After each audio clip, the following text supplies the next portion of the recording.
Welcome, everyone. The presentation we're going to give you this evening is going to be one that I really pray will help you to have a very healthy brain. Because if you don't know how to have one, you won't get one. It's a tissue that needs a lot of work, needs a lot of attention. The Lord Jesus Christ did not die on the cross to save your tonsils. He did not die to save your lungs or your liver or your gallbladder. He died to save your mind. Your mind. Remember what it says in the book of Romans, chapter 12, verse 1 and 2? It says, I beseech ye therefore, brethren, by the mercies of God, that ye present your bodies a living sacrifice, holy, acceptable unto God, which is your reasonable service. And be ye not conformed to this world, but be ye transformed by the renewing of your mind, that ye may prove what is that good and acceptable and perfect will of God. So you see, the mind is a very, very important part of salvation. It's a very important part of understanding anything. And most people today, you'll find they don't understand. They don't know how to study. They don't know how to interpret. They don't know how to think. They have so many stresses happening, it's almost impossible to try and find a solution. Well, tonight, I think you're going to see a solution. It is so important. So as we look at this tonight, I make sure my clicker is working right. I think I'm going to transfer this over to here sometime. Concerned about your memory? Don't forget to watch this. Right? I was going to say, what was the topic we were having tonight? That would have been a good one, right? Good opening line. But no. Here's some interesting statistics about the human brain. It weighs only about 3 pounds. Now there's 2.2 pounds of gold. The brain is worth more than the gold, definitely. Also, you may find it interesting that of all the air that you breathe, your brain uses 20% of the oxygen that you breathe in. Yet it's such a small tissue by comparison. Also, all those foods you eat, all the nutrients that you have coming into your system, your brain uses approximately 20% of the calories we consume. Now, wait a minute. That is such a small tissue. How come it burns so much of the energy we use? It is the most incredible tissue ever created. Ever created. Absolutely incredible. In fact, I look at these students here studying the brain. The brain is the bedrock of the personality and yet is 80% water. Your personality, your character, all that you do, 80% water. Isn't that amazing? You just think about that. And to think about it, you got to have a part of your body that's 80% water. Water is doing your thinking for you. Hard to think about, but I tell you, it's true. It's all part of that composition of the brain. Also, in the brain, it contains 100 billion neurons, about the number of stars in the Milky Way galaxy. In the brain, the neurons, and that's as many as they're able to count. There may be even a little more. Maybe a little more. Now, there are some supporting tissues or supporting network for the neurons, and they are called glia. It has trillions of supportive cells called glia. They are not as fast operating as are the neurons, and scientists actually cannot find out or understand all the workings of the glia, exactly what they do. But I tell you this, without them, you won't function, or your body will find it extremely hard to function. Let's put it that way. And of all those trillions of cells that we have within the brain, has as many as 40,000 connections per neuron. Remember, more neurons than the stars in the Milky Way galaxy, and there's 40,000 connections per neuron. That is more connections than there are stars in the known universe. They talk to each other and can perform as many as 200 calculations per second. Now, I don't know about you, but that really just, I say, what do we have here as far as tissue goes? What is this that is inside that skull? We have actually very little appreciation for the truth of what's happening inside our systems. Now, the brain's capabilities, if we just think about this, The capacity of the long-term memory is virtually unlimited. There's people that have forgotten things, but your long-term memory is virtually unlimited. Once recorded, information in the brain is supposed to be retained permanently. Supposed to. You see, because all the neuron connections are made, all the wiring is all done, and the information should remain there. Why doesn't it? Why doesn't that remain? Why then do so many of us have problems with cognitive processes such as memory, attention, problem solving, etc.? Why is it that what stops this incredible 3 pounds of tissue from working like it's designed to work? You're about to learn. And maybe you'll discover some of these things that you're doing or not doing, and you'll see why your brain may be not performing as good as it should be. I'm going to ask you for a letter here. I'm going to give you a letter R. Now, would anybody else like, this is one of the symptoms, one of the things that causes the brain not to function properly. Can anybody else give me a letter? L. Nope. Somebody should have a buzzer. You know, that's not it, right? No, try an S. Now can you figure out what the word is? That's pretty good. Want to buy a vowel? You got it. It's stress. Wow, stress. That is one key factor to the human body not responding, or the human brain not responding like it should be. Chronic or lasting stress releases certain hormones that have been found to kill cells in the hippocampus, one of the major memory centers located in the temporal lobes. Stress from having too much to do, day in and day out, or from having unresolved emotional trauma clearly hurts brain function. That's from Making a Good Brain Great by Dr. Daniel A. Mann. Now this is interesting because if I studied the work of Dr. Robert Sapolsky, he studied over 30 years on baboons in Africa, on the savannah. And he discovered that when he thought about something like when a zebra is going to be attacked by a lion, it has about 3 minutes of stress. The hormones are running wild. But in 3 minutes, it's over. Either the zebra escapes or the lion has a meal. But either way, it's over. Do you realize that as human beings, we literally bathe our bodies in stress hormones throughout the day? Unlike the zebra, whom after it's chased and all of a sudden the stress hormone levels go drop right down, we don't. You're driving to work. You're looking at everything that's going on. You're listening to the radio. Somebody cuts you off. You're stressed. You get to work. You got paperwork to go. You get deadlines to perform. All of these things are stresses on your brain. And how many people get enough nutrition to support such stress loads? And if we just stop and think about it, what are we doing to the mind that is supposed to be renewed in the image of Christ? What are we doing to this brain? Insufficient rest. Can anybody identify? Insufficient rest.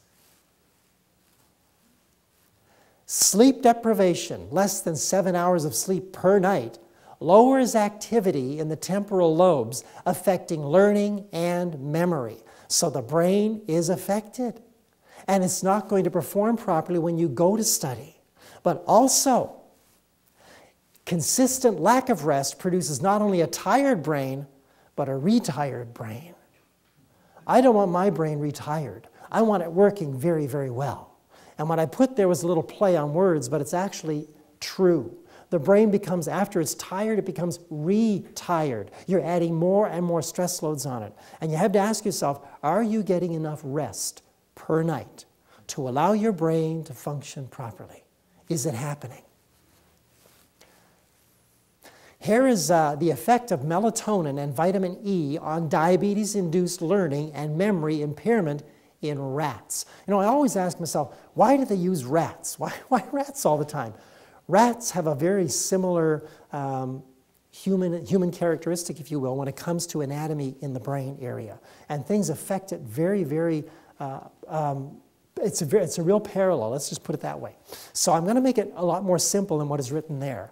Melatonin, which is produced by the pineal gland of the brain during dark hours, is one of the strongest antioxidants. Research has shown that this hormone, among its numerous other benefits, also significantly benefits your memory. Researchers took diabetes-induced rats, which had inhibited memory and learning due to the diabetes, and dosed them with melatonin and vitamin E. They found that both antioxidants significantly improved learning performance and memory while reversing lipid peroxidation, that is, rancid fats in the brain, found in the brain. Isn't that interesting? Melatonin produced in the brain. What's it going to do? Everything the brain makes is made for the brain to work perfectly. So now, let's look at another inhibitor of the brain's functioning. Caffeine. Caffeine. And it's not only in coffee, it's in other things. Caffeine constricts blood flow to the brain and many other organs. It blocks receptors for the brain chemical adenosine, the chemical which triggers the brain to slow down so that we will go to sleep and allow the brain a chance to rejuvenate function. The caffeine, instead, is a stimulant and causes the release of adrenaline, keeping us active. However, once the effects wear off, you feel fatigued and depressed, and you need to take more caffeine to pick you back up. This starts the downhill spiral, causing you to feel jumpy, irritable, and interfering with quality of sleep. If you try to stop taking caffeine, you get very tired and depressed, and this is often accompanied with a splitting headache. Besides coffee and tea and soda pop, caffeine is also found in high amounts in weight loss supplements, including herbal supplements. So many Christians want to take a cup of coffee and sit down and study the Bible. What you're actually doing is preventing your learning with a cup of coffee. Your frontal lobes cannot consume anything worthwhile from the Scriptures because of the coffee. Vaccinations, there's another one. Hinders, ooh, that looks, it's going to sting. People who have had 5 consecutive flu shots increase their risk of Alzheimer's disease tenfold to those who had only 2 or less. Mercury found in vaccinations. And those aren't my words. That's Dr. Hugh Fundenberg, one of the world's leading immunogeneticists. This is, don't you think we need to learn about these things? What's the devil trying to do with our minds? Is he trying to make them so they cannot discern truth? Or is he trying to make them super intelligent? You tell me. And he's going to use our appetites to dull the brain. Totally dull the brain. I'll tell you, we were so really pleased to find a fresh juice place just up the road from here, about 10 minutes. And Jeannie and I go up and get a quart of that juice. Just, oh boy, beet, apple, and carrot, and just have it every day. Every day. And eat it. Is it delicious? Oh, I tell you, it's to live for. Just, wow. It's really just incredible. And we feel the difference in the body. And the brain says, that's exactly what I want. Feed me more. Feed me more. Now, Jeannie's going to come and share with you some things on excitotoxins. I want to share with you now information about excitotoxins. For those of you that may not be familiar with excitotoxins, I think you will find this very interesting. You will see how this is another area that is going to significantly affect how our brains function. And the information I'm going to share comes from 3 doctors, 3 key doctors, Dr. Russell Blaylock, Dr. George Schwartz, and Dr. John Olney. And Dr. Russell Blaylock is the doctor who has made this information more available over the last number of years. He's published a book titled Excitotoxins, the Taste That Kills, and I am highly recommending that book to you. He's written it in a way that is very, very readable and understandable, brings out a lot of information that is very important, I think, for everyone to understand. So I really recommend his book. And the information that he has made available is quite astounding. So let's take a look. What if someone were to tell you that a chemical added to food could cause brain damage in your children, and that this chemical could affect how your children's nervous systems are formed during development, so that in later years they may have learning or emotional difficulties? When I found this out, I was horrified to think that chemicals in food could cause this to happen to our children. This to me was very, very upsetting. What if there was scientific evidence that these chemicals could permanently damage a critical part of the brain known to control hormones, so that later in life your child might have endocrine problems? How would you feel? That would be extremely upsetting. Suppose evidence was presented to you strongly suggesting that the artificial sweetener in your diet soft drink may cause brain tumors to develop. What if you could be shown overwhelming evidence that one of the main ingredients in the sweetener could cause the same brain lesions as MSG? And by the way, brain lesions are on the rise. I don't know if you're aware of it. We have a lot of patients that come to us with brain lesions, brain tumors, and the incidence of it is definitely on the increase. And I really believe that this could be part of the problem that we're seeing. And finally, what if it could be demonstrated that all of these types of chemicals could possibly aggravate or even precipitate many of today's epidemic neurodegenerative brain diseases, such as Parkinson's disease, Huntington's disease, ALS, and Alzheimer's disease? Would you be concerned if you knew that these food additives are a particular risk if you have diabetes or have ever had a stroke, brain injury, brain tumor, seizure, or have suffered from hypertension, meningitis, or viral encephalitis?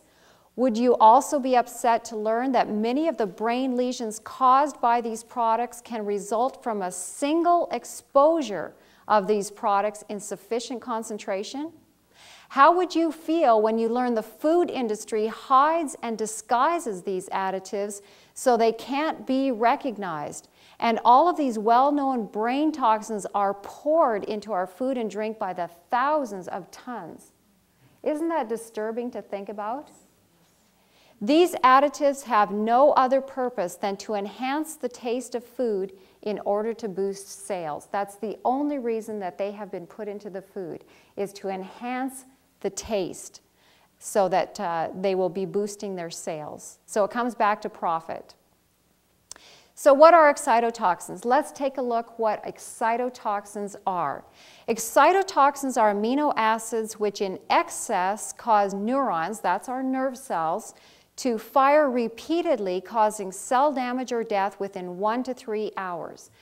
From a previous presentation, how many of you remember what amino acids are? What are amino acids? I shared that in a previous presentation. The building blocks of the body. Okay, the building blocks specifically of protein. Do you remember the little video clip that we watched and we saw how a protein was put together? And you saw those amino acids being all chained together, and then it went into a little machine that folded it all up, and that became the protein. Okay? So amino acids are very, very important. We need to have them. What this is saying here is that excitotoxins are those very important amino acids which in, what is that word? Excess. Excess. That's the problem. Very important amino acids in excess. And what they do is they cause our neurons to fire repeatedly, and that ends up causing damage or death to the cell in a very short period of time, 1 to 3 hours. That's where the name excitotoxin actually comes for. Anything that causes damage in your body is a toxin. And because these have an excitatory way in which they cause damage, they're called an excitotoxin. Okay, that's how that word came about. So amino acids, we talked about this in the previous lecture, are the chemical building blocks used to create proteins. Proteins are used by the body for a variety of functions. Some form part of the membrane of the cell itself. Others may be used to form enzymes, hormones, and components of various tissues. So obviously they're very important. We need to have them. There are 3 key amino acids that I just want to point out. We'll come back to these a little bit later here. But glutamate, you're probably familiar with that one. MSG, monosodium glutamate, probably most of you have heard of that one. Aspartate, you're probably familiar with that under the trade name of aspartame. Okay? And then cysteine is one that you may not have heard of, but you've probably tasted. That's what gives a meaty kind of a flavor to things. So they will use it oftentimes in meat analogs, imitation meats, okay, because that helps give that kind of meaty, savory flavor.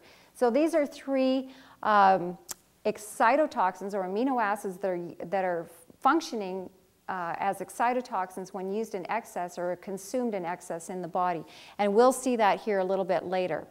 Now, excitotoxins cause cell damage or death within 1 to 3 hours.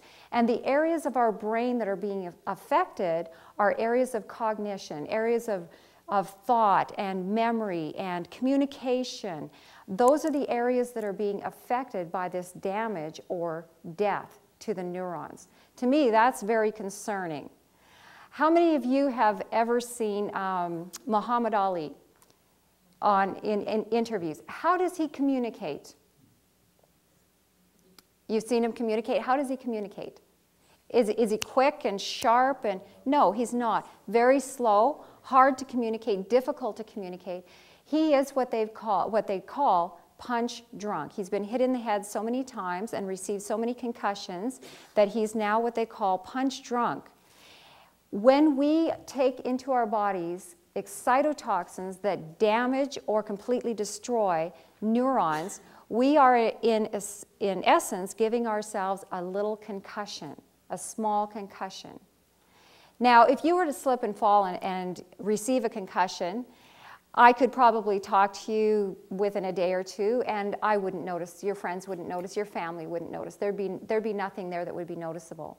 But let me ask you this. If you were to receive a concussion every day for, say, the next 6 months, the next year, the next couple of years, do you think eventually, at some point, family and friends are going to start to see a difference? Something has taken place. There's enough damage that has occurred.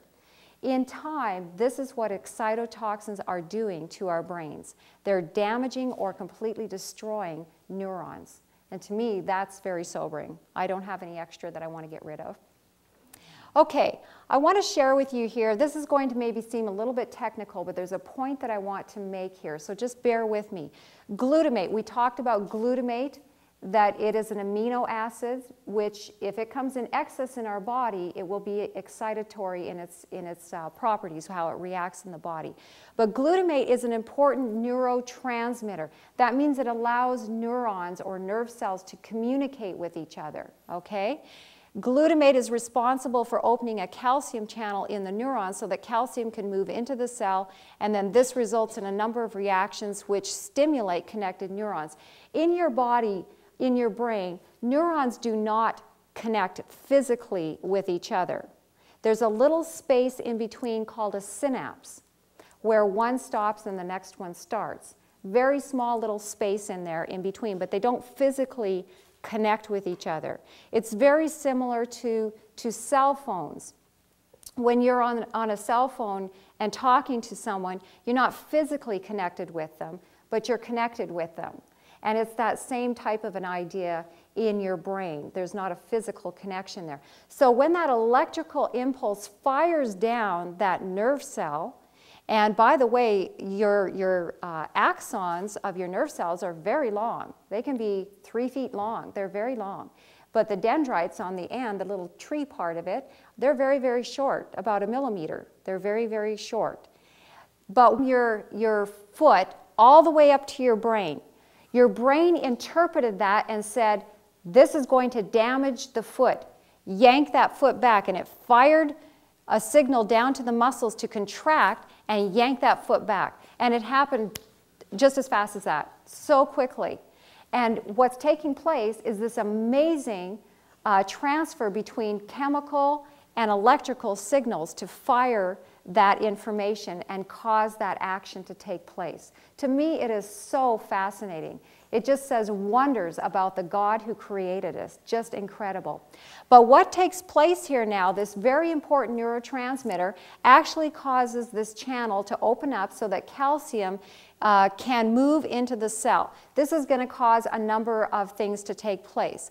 Now, one of the products of these chemical reactions results in the production of free radicals. We've talked about free radicals, how they're damaging in the body. One in particular, hydroxyl, which left unchecked, it can kill brain cells. But fortunately, the free radicals are absorbed by antioxidant vitamins such as vitamin C, vitamin E, beta-carotene. So drinking all those wonderful juices, the carrot juice and everything, you're giving your body wonderful antioxidants to help mop up and clean up these free radicals. Okay? Now, the point I want to make is this. If glutamate levels become even slightly excessive, the calcium channels in some cells get stuck open, leading to the destruction of those cells and adjacent cells. So if those channels get stuck open, we end up causing damage in our brain. Now, Dr. Russell Blaylock, he had this to say. Today, virtually, what's that word? All. How much is outside of all? Nothing. Today, virtually all of the neurodegenerative diseases are now considered to be intimately related to the excitotoxic process. Seizures, headaches, strokes, brain injury, and developmental brain disorders are all intimately related to excitotoxins. Isn't that incredible? And I think you'll be amazed, for those of you that were not aware of this information, when you go and start reading labels, probably on a number of things that you may have as common things that you use in your cupboards or refrigerator and so forth, and start looking, you'll be amazed at how prevalent they are in the foods that we consume on a regular basis. This again is coming from Dr. Russell Blaylock's book, and he's saying that the FDA still refuses to recognize the immediate and long-term danger to the public caused by the practice of allowing various excitotoxins to be added to the food supply, such as MSG, hydrolyzed vegetable protein, aspartame. I'm going to give you some lists here shortly that will list these excitotoxins so that you can write them down. I'll give you a chance to write them down. But the amount of these neurotoxins added to our food has increased enormously since their first introduction. Look at this. By 1972, 262,000 metric tons. 262,000 metric tons were being added to our foods. Over 800 million pounds of aspartame have been consumed in various products since it was first approved. Isn't that something? He says the public must be made aware that these toxins, excitotoxins, are not present in just a few foods, but rather in almost all processed foods. In almost all processed foods. That's where you're going to find them, is in the processed foods. In many cases, they're being added in disguised forms, such as natural flavoring, spices, yeast extract, textured protein, soy protein extract, etc. And he says that these liquid forms of excitotoxins, such as occurs in soup and gravy and diet soft drinks, are more toxic than that added to solid foods, and that is because they're more rapidly absorbed and they reach a higher blood level. Isn't that something? And I'll put some lists up here shortly where you can see the items that he's listed. So because these particular amino acids are stimulating, they cause the brain to have an enhanced sense of taste. Wait a minute, it says the brain has an enhanced sense of taste. I thought it was my tongue that did the tasting. Did you know that your tongue doesn't taste, and your nose doesn't smell, and your eyes don't see, and your ears don't hear? Did you know that? It's true. Actually, these are just organs that communicate signals, and it is your brain that has to interpret this. It's actually your brain that tastes. It's actually your brain that sees. You can have eyes, but if it's not wired properly in your brain, you won't see. It's your brain that actually interprets the smell or the hearing. We have a friend of ours who, because of a little bit of damage that took place, though his tongue works fine and his mouth and teeth, everything works fine in there, but there's no taste. He can't taste the difference between different flavors because that little area in his brain isn't correctly working. Isn't that amazing? So manufacturers know that it's actually your brain that is interpreting or doing the tasting of these foods. And so they are going to put in things that help stimulate or make a food taste better than it would if you could actually taste what that food tasted like. So foods which our bodies would tell us maybe didn't normally, they would tell us don't really taste good, suddenly they're becoming delicious. Now there's a whole sector of foods that this is very prevalent in, and that is in diet foods. Because you think about diet foods, you know, they take out the fat and the sugar, and really what you have left probably tastes a lot like cardboard. And so then they have to put something in there to encourage someone to want to consume it. And so they'll add things in there that make it taste good. And so people will look and say, wow, you know, whole chocolate cake, I can eat the whole thing. There's only 2 calories in here, you know, and they'll feel good about eating it.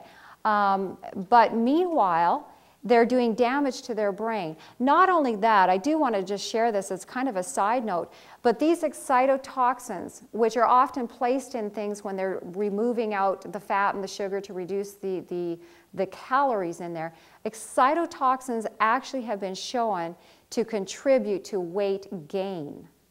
So even though you may be buying, you know, 0 Coke or whatever the case may be with no calories in there, it's actually going to cause weight gain to take place in the body. Very interesting. So foods which our taste buds would normally tell us did not taste good, they suddenly become delicious. Our brain is saying, hey, that tastes good, and so we go ahead and consume it. All right.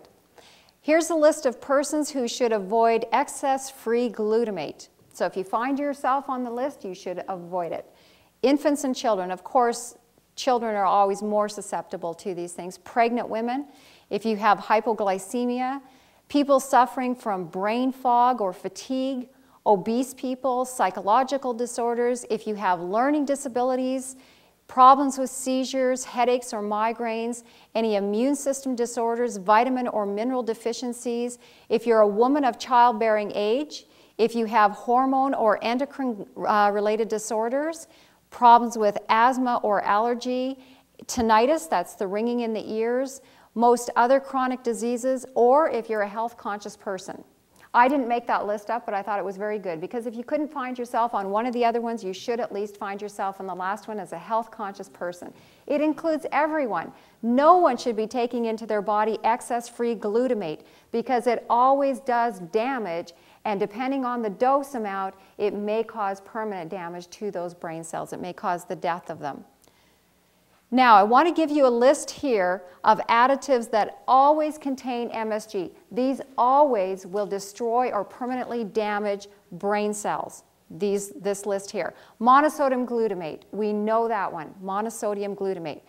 Hydrolyzed vegetable protein, actually anything at all that is hydrolyzed or autolyzed, you do not want to take. Even if you cannot remember the rest of it, if it's hydrolyzed or autolyzed, you don't want to consume it. I'm going to show you very shortly actually how hydrolyzed vegetable protein is made, okay?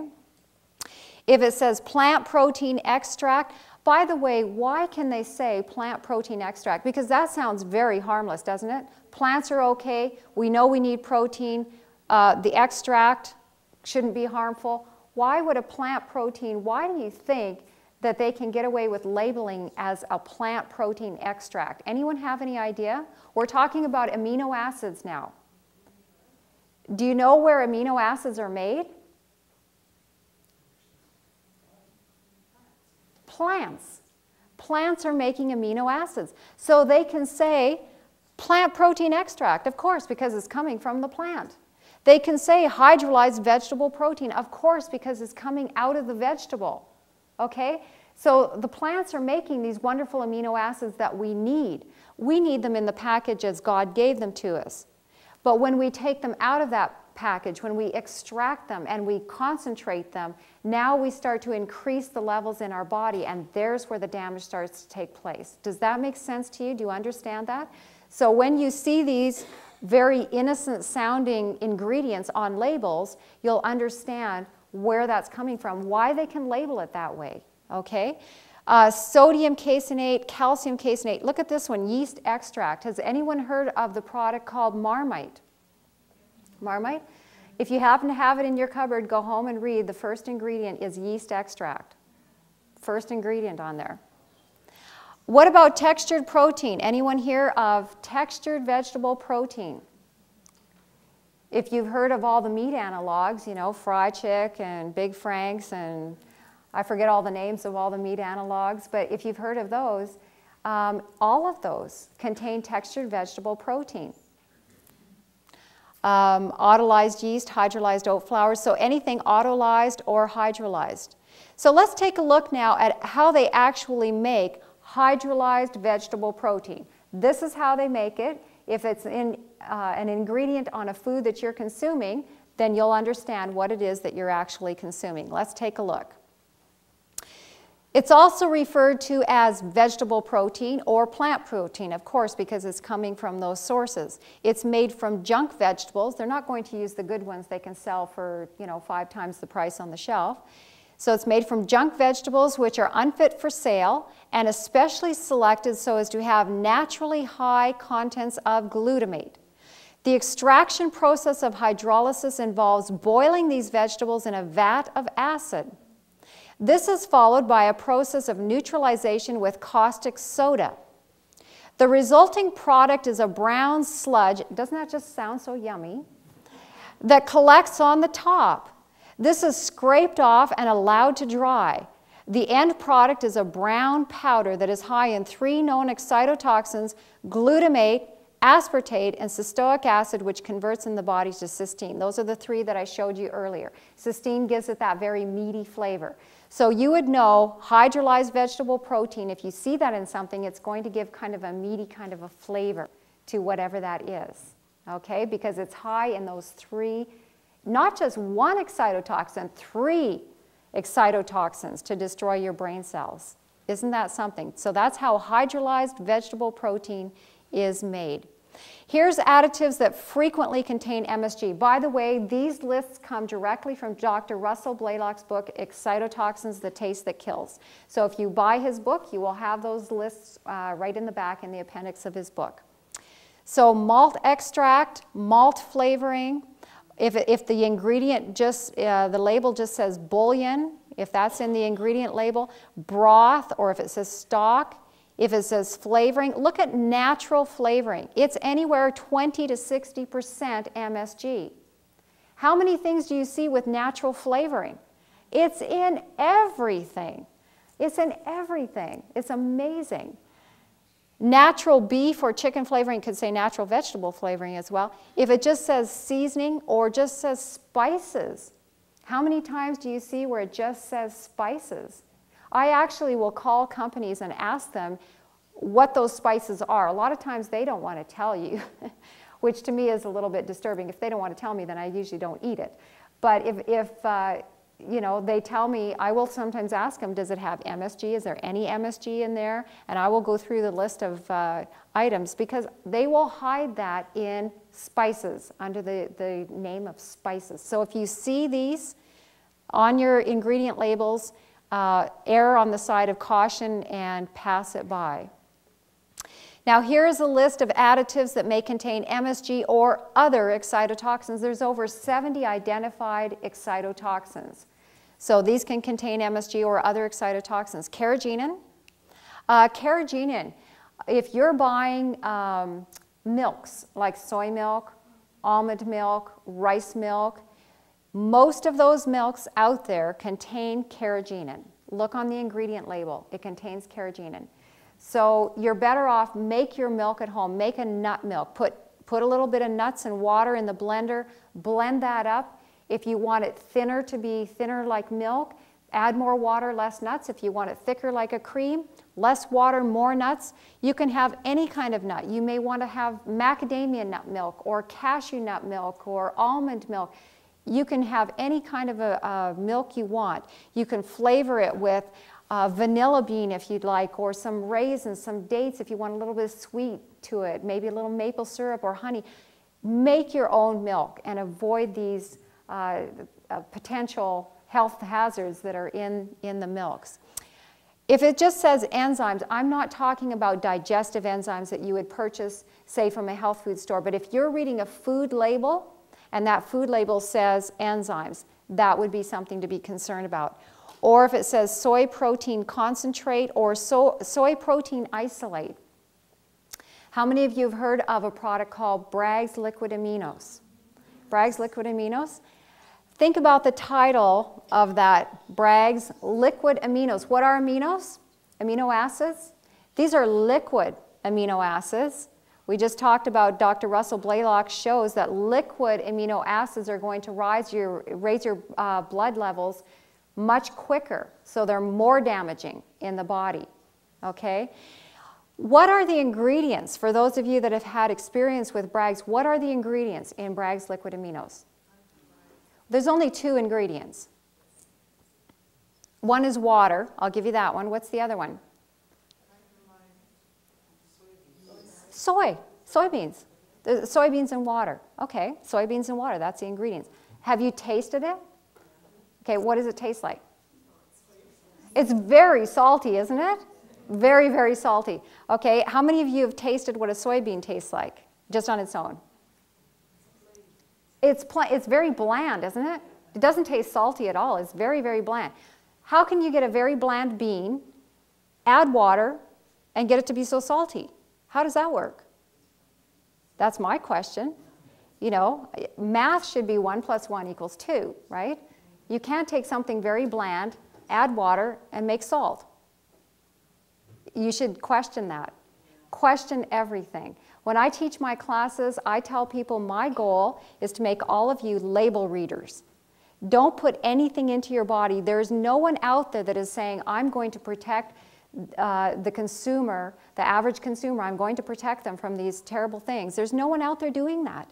It's up to you. No one is going to check the labels. If you don't do it, you could be putting things into your body that are going to harm you. So don't use Bragg's Liquid Aminos. And I don't know if I'll get in trouble for saying this on a DVD or something publicly.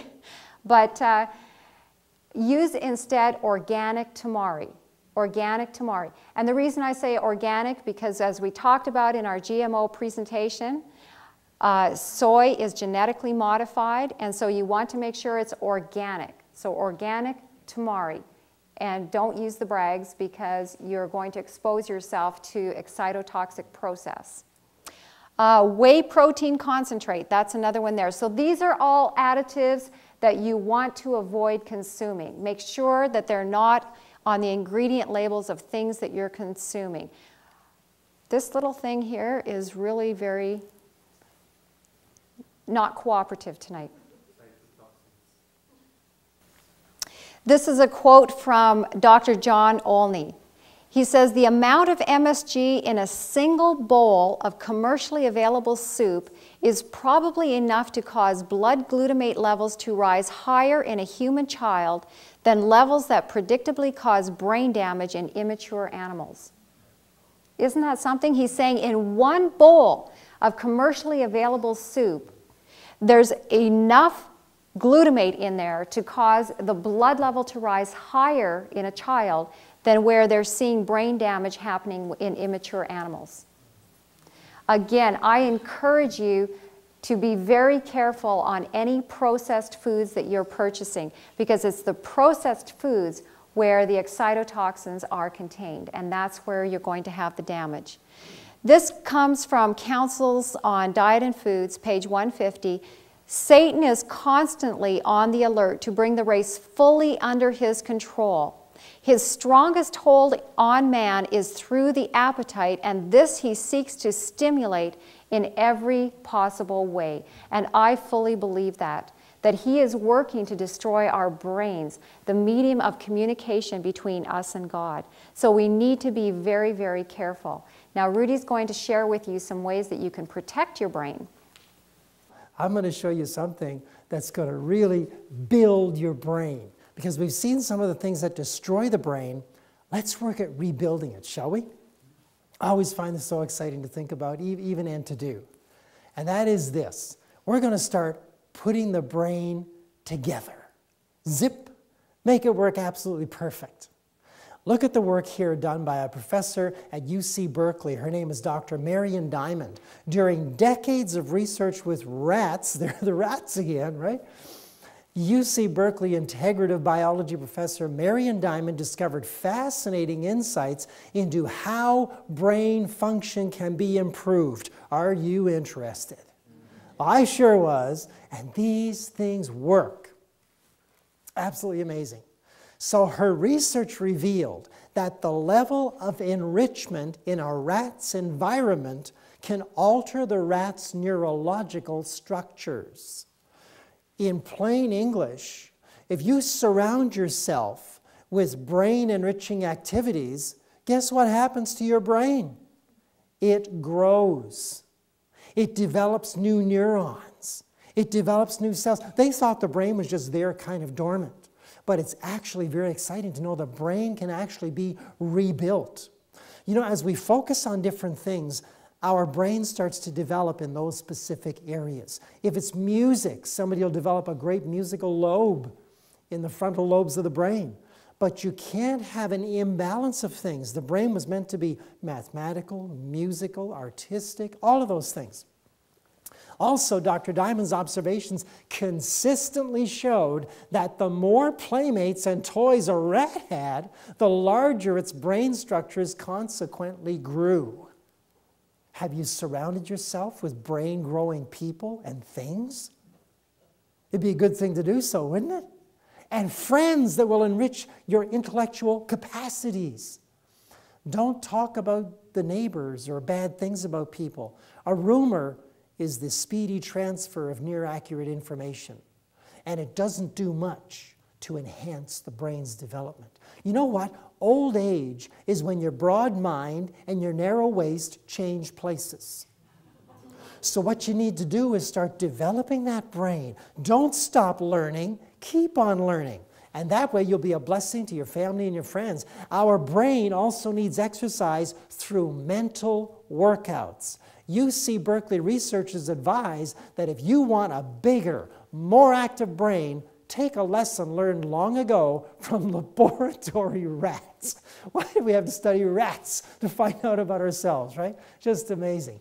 And stimulate your nervous system with enriching activities and interpersonal contact. Really exciting. Now here's something from the spirit of prophecy. Backs up this statement. Well, actually the statement backs up the statement. Mental activity will produce health. And this is better than a sluggish, disorderly, untrained mind. Many become worthless as ministers after advancing in age. Had they worked the brain, they would have been fruitful in old age. And working the brain does not mean studying. That's not the only way to work the brain. Do you know the absolute best physical activity to work your brain is? What the best physical exercise is to work your brain? Ping pong. Ping pong is incredible for working both hemispheres of the brain, developing motor skills, developing mathematical skills, because you're doing all kinds of mathematical equations when you're trying to get that ball. And here's the key. From a Christian standpoint, don't try and put the ball where the other person can't hit it. Okay? That's not Christian. Have you noticed that God doesn't take advantage of our weaknesses? What does He do? He defends our weak points. He seeks to protect us. But what does the devil do?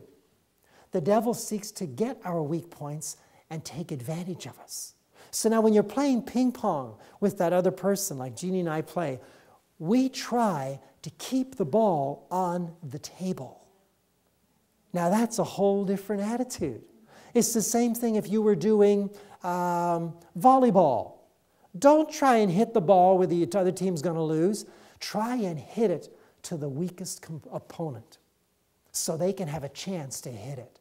Try and help the other person to have a good time.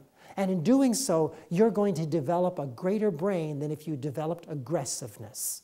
You know, God is a God of peace and love. And when we start to develop that brain He created, it was designed to be molded after Him. Kind of interesting, isn't it? When you just think about things. So ping pong, fantastic. Also, we also need physical exercise for good brain function. Now watch this. Studies of senior citizens, it's good we got away from rats, who walk regularly showed significant improvement in memory skills compared to sedentary elderly people. Walking also improved their learning ability, concentration, and abstract reasoning. Stroke risk was cut by 57% in people who walked as little as 20 minutes a day. Do you think you can do that? I think you should all try it.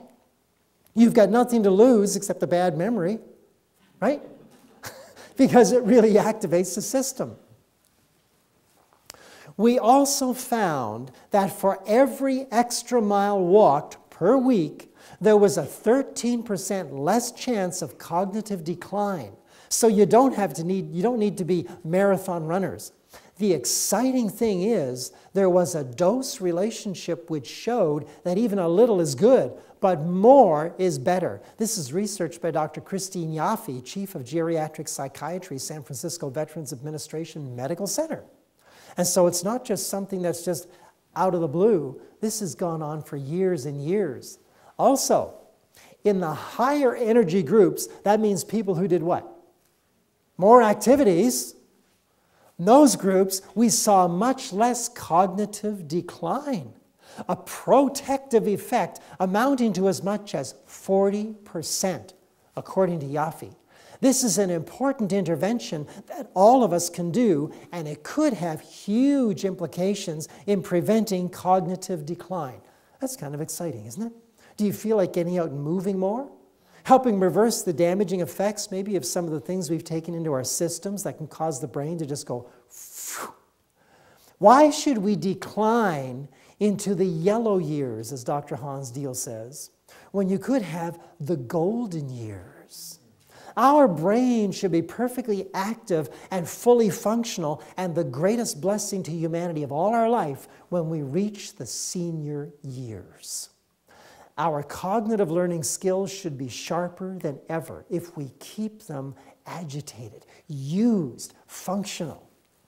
Such important stuff. Now, according to Dr. James Blumenthal, Journal of Aging and Physical Activity, what we found so fascinating was that exercise had its beneficial effect in specific areas of cognitive function that are rooted in the frontal and prefrontal regions of the brain, said Blumenthal. The implications are that exercise might be able to offset some of the mental declines that we often associate with our aging process. Isn't that interesting? Ongoing animal studies at the Salk Institute showed that running can boost brain cell survival in mice that have a neurodegenerative disease with properties similar to Alzheimer's. Running. Did you notice the little guy I put on the screen there running? Running. He's going. They noticed that when they had similar like Alzheimer's type symptoms, that when these mice were running and active, the symptoms reversed. How many people do you see sitting in a home for the elderly getting worse and worse and worse? They sit down and their hips start to hurt and they can't get up and walk and they can't think. And then there's the drug medications. A drug to sleep, a drug to wake, a drug before you eat, thickened water so you can drink a little bit. What are we doing to creatures made in the image of God? We are becoming imbeciles. We can't understand the word. We readily take in what's preached from a pulpit and think, well, that must be the truth, instead of being a Berean Christian. Search it out for yourself. So many times we get calls from people. Could you tell me this, or this, or this? I want to say, why don't you search it out? Well, we don't know how to do that. Try it. You'll like it.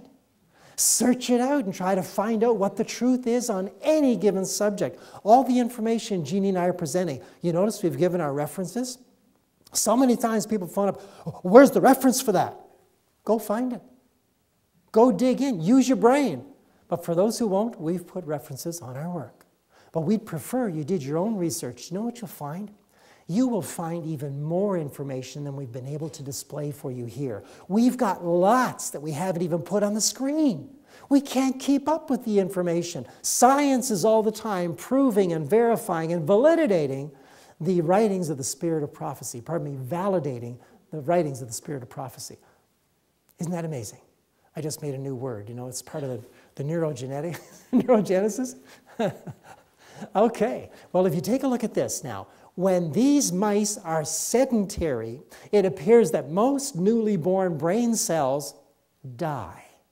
We don't understand that fully, but it probably has something to do with an inability to cope with oxidative stress. Not enough exercise, not enough oxygen coming in, said Carol Lee Barlow, a Salk assistant professor and lead author of the study.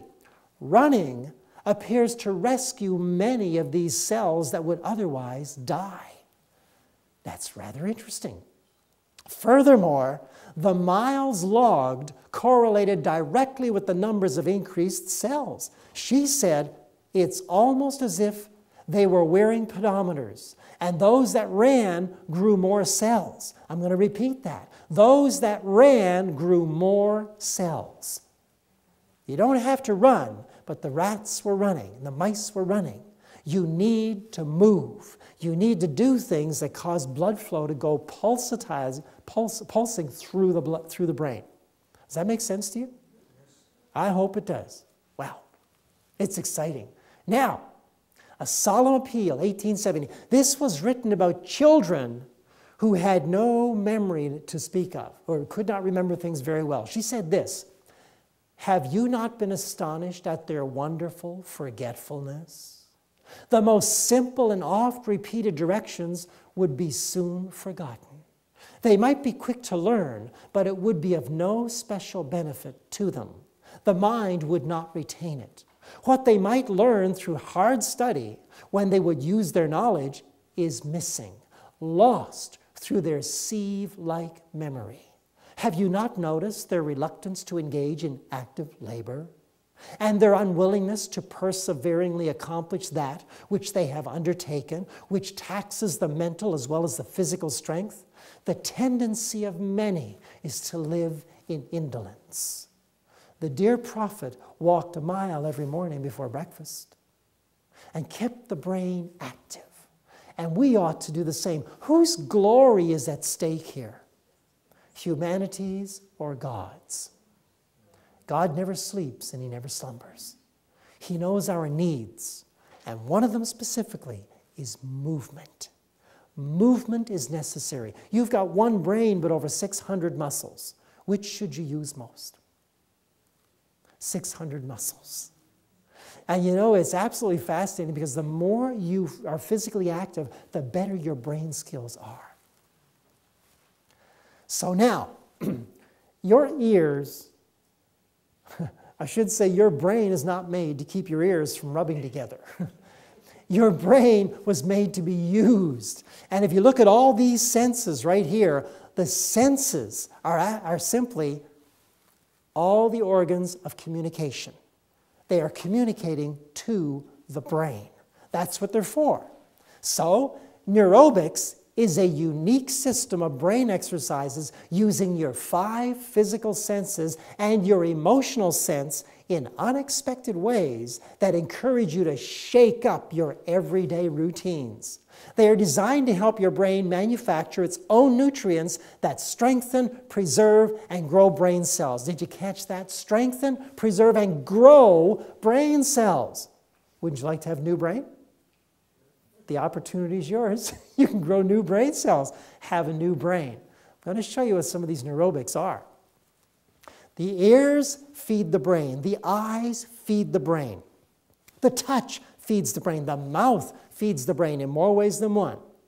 The nose feeds the brain as well. All these senses are involved. You know, your senses are like 5 rebellious children, and your brain is the adult. And most times the 5 rebellious children get their way. You're walking through the store, you see something you know you shouldn't eat, but what does the tongue say? Oh, we've been good for the past 3 weeks. Why don't we have some of that? And the brain says, now calm down. That will hurt me. And the stomach says, or the touch says, oh, I remember what it felt like when we moved it up to the mouth. You know, and the nose says, oh, I remember the smell of that coming out of the oven. And the brain has to say, that's it. Go to your room, all of you. You rebellious children, just go. And you've got to take them somewhere else. Now, Jesus said, a man's enemies shall be they of his own household. I'm going to apply that to our senses. They are the members of your household, 5 rebellious children. But they can be used to make a better, greater, more perfect brain if you make them obey. And you can. You can. Does it take effort? You know something? You may try and fail. But I want to tell you this. Every single person who has a success, every success, guess what happens before you get success? Failure. Every success is the end result of a failure. So you just think about that. If you failed, take heart. Try again. Try again and try again until you succeed. Created by Lawrence C. Katz, PhD, a professor of neurobiology at Duke University Medical Center, neurobics can be done anywhere, anytime, in offbeat, fun, and easy ways. Nevertheless, these exercises can activate underused nerve pathways and connections. Notice that? Under what? Underused. Nevertheless, these exercises can be used for that, helping you achieve a fit and flexible mind. I'm going to show you one in particular.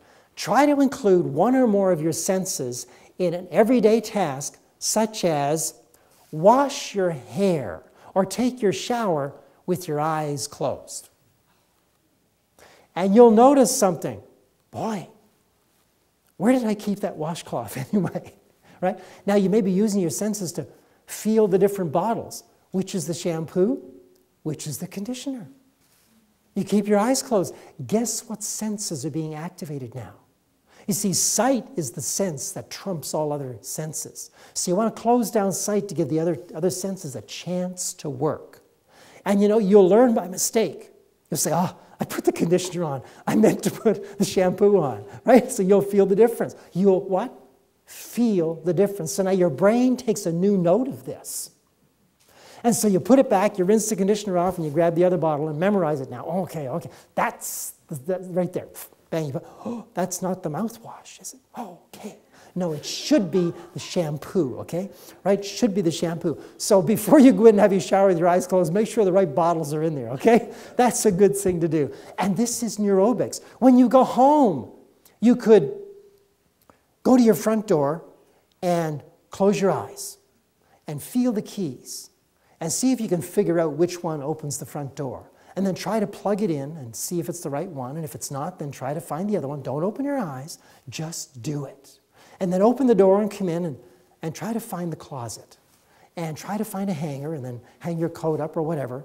And then open your eyes and you've given your brain something new to do.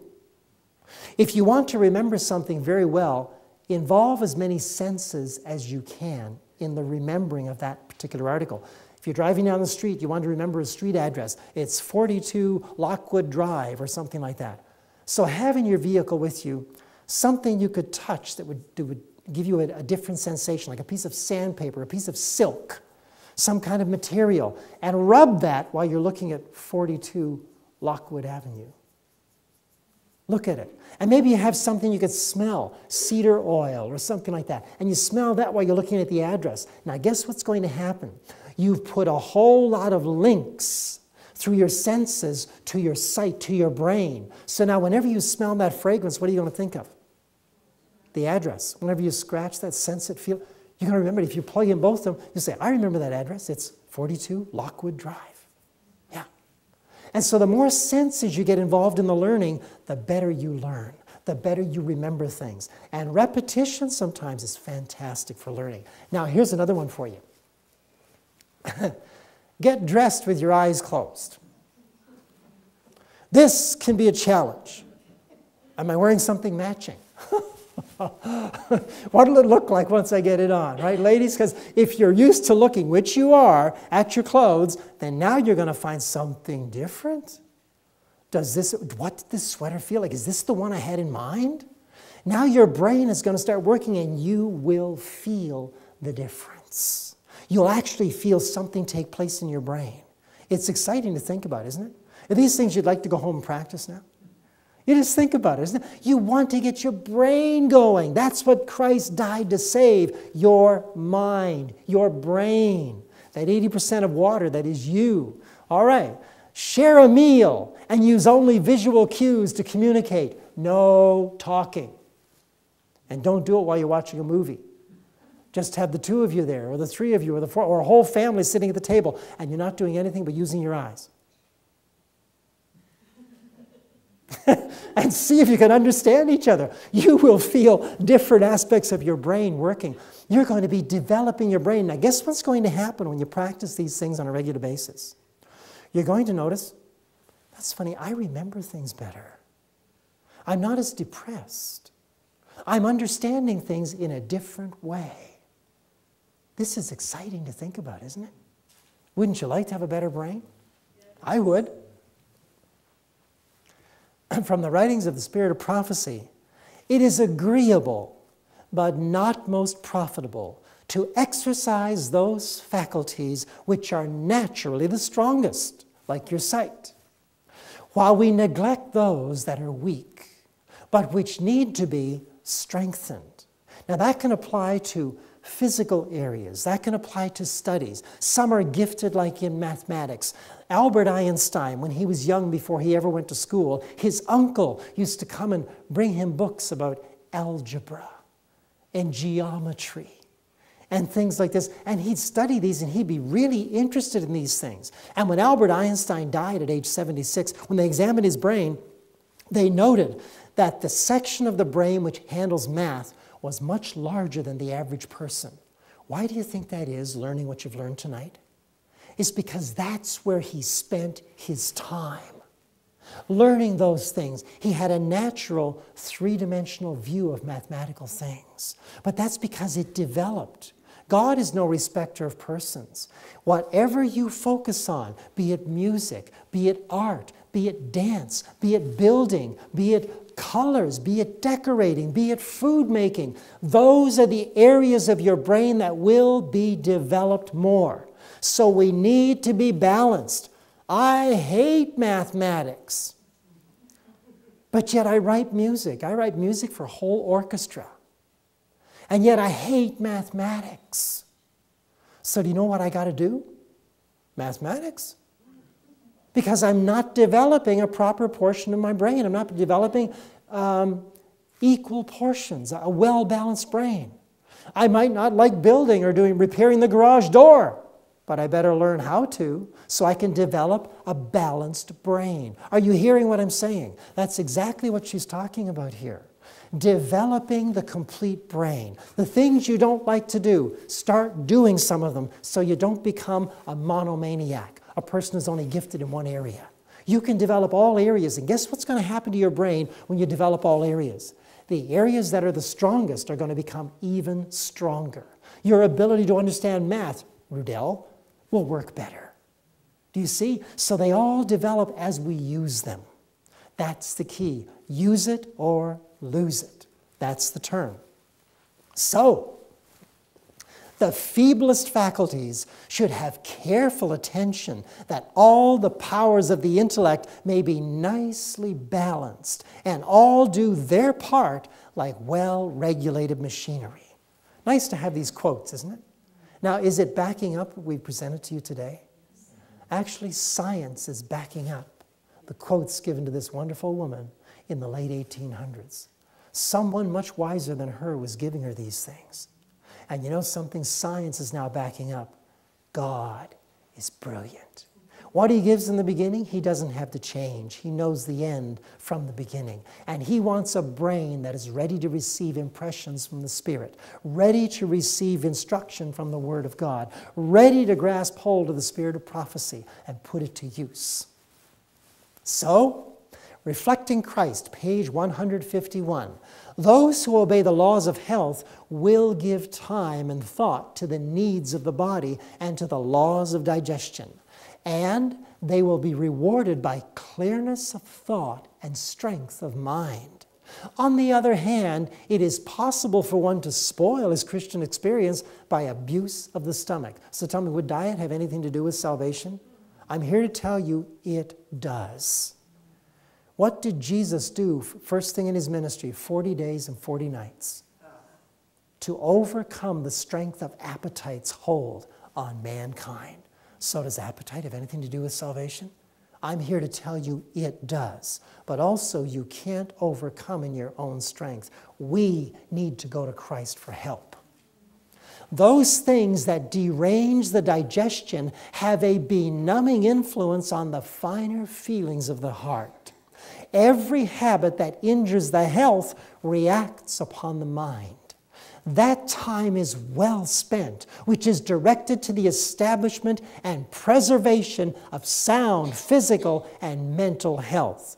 Firm, quiet nerves and a healthy circulation help men to follow right principles and to listen to the promptings of conscience. And also from the same book, the brain is the citadel of the being.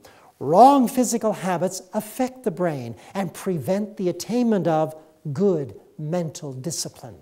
Unless the youth are versed in the science of how to care for the body as well as for the mind, they will not be successful students.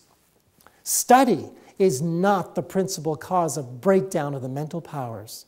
The main cause is improper diet, irregular meals, a lack of physical exercise, and careless inattention in other respects to the laws of health.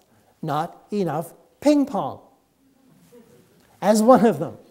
When we do all that we can to preserve the health, then we can ask God in faith to bless our efforts. Praise the Lord. I'm thankful to have such writings. It's absolutely thrilling to me. Now, here are 7 rules for a healthy brain. 7 rules. First of all, increase water intake. Your brain is about 80% water, and you need to hydrate your brain with adequate water. Even slight dehydration can raise stress hormones, which, over time, damage the brain. Your brain will pull water from the bowels to service its own needs because the brain needs water more than any other tissue in the body. Look how much function it uses. Look how much of the calories coming in. Look how much it uses. Look how much of the oxygen it uses. So it's going to pull also most of the water to service its functions if there's not enough water to service all the organs. Secondly, restrict processed food intake. Eating less triggers certain mechanisms in the body to increase the production of nerve growth factors, which are helpful to the brain. However, make sure that the foods you do consume have optimal nutrition. Notice the foods that are beside the statement? That's where you want to be. That's where you want to be. That's going to feed the brain. Thirdly, consume good fats. DHA, that is the docosahexaenoic acid, is an omega-3 fatty acid which makes up a large portion of the gray matter of the brain. A good source for this nutrient is the Udo's oil with DHA. The DHA is obtained from seaweeds and not from fish. That is the DHA in Udo's oil. Very nice. Other sources of good fats are avocados, Brazil nuts, cashews, flaxseed oil, green leafy vegetables, olive oil, walnuts, and over here I've got sacha inchi oil. You ever heard of sacha inchi oil? Well, look it up on the web if you don't know what it's all about. Highest omega-3 oil in the world. 54% omega-3, feeding your brain and building the axonic highways necessary for neurogenesis. Now let's look at a fourth rule. Keep a proper balance of carbohydrates, protein, and good fats. If you have a nice vegan diet with lots of raw foods, you're getting all of these without even thinking about it. Kind of nice.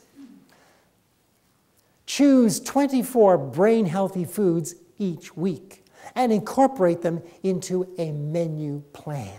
So do some research. Find out which foods feed the brain. And believe you me, there is nothing from the animal kingdom that needs to be put on your plate to feed the brain, especially fish.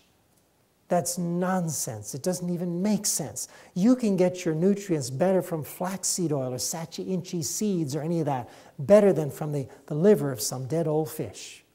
You know, it's just a shame. When we put that cooked food into our systems, like the animal products, it makes your body like a graveyard where the animal decomposes. No thanks. I don't want one of those. I want a brain that works on healthy blood from living plants. Next, avoid snacking between meals. Cows were meant to graze, not human beings. Cows have a number of stomachs. We have one meal at a time.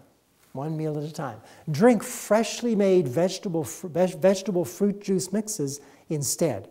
You can have those about halfway between your meal. Well filtered, get your vegetable juice and your fruit juice mix, a 50-50 mix, like for instance, carrot juice and fresh squeezed orange juice. Mix them 50-50. Strain them well. And you can have 16 ounces in between breakfast and lunch. You can have 16 ounces in between lunch and supper time. And this will do your body the world of good and stop your hunger cravings and feed your cells, rebuilding the cellular tissues so they hold water, and that includes the brain tissues. And you learned about how exciting that is. You want to look younger?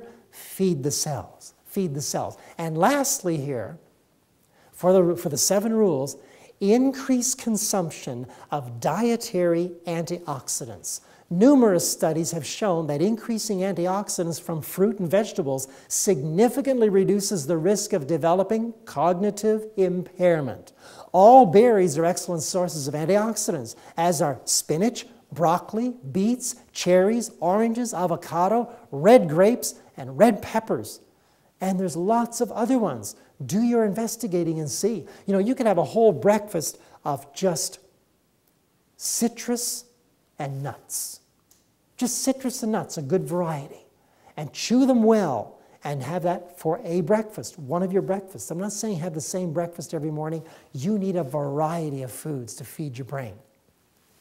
And now, from the spirit of prophecy, though at first the memory be defective, it will gain strength by exercise. That's the physical and the mental. So that after a time, you will delight thus to treasure up the words of truth. And the habit will prove a most valuable aid to spiritual growth. Do you think that's what the Lord wants? Well, we've presented to you all the ways to improve your memory, have we not? Now, all you have to do is go and do it. May God bless you.